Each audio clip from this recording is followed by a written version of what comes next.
జామ పండుని ప్రతి ఒక్కరూ ఇష్టపడతారు. దీనిని పేదవాడి యాపిల్ గా పిలుస్తారు. అన్ని వయసుల వారు తినొచ్చు.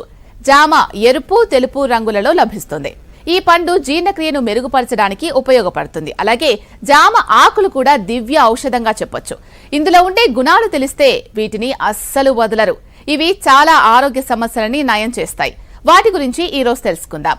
జామ ఆకుల్లో అనేక పోషకాలుంటాయి. Calcium, potassium, sulphur, sodium, iron, boron, magnesium, manganese వంటి ఖనిజాలతో పాటు విటమిన్ బి, విటమిన్ సి అధిక మోతాదులో లభిస్తాయి. జామ ఆకులను పంటి నొప్పికి ఔషధంగా ఉపయోగించవచ్చు. జామ ఆకులను లవంగాలతో మెత్తగా నూరి దంతాలపై లేదా చిగుళ్లపై రాసుకుంటే నొప్పి నుంచి త్వరగా ఉపశమనం లభిస్తుంది.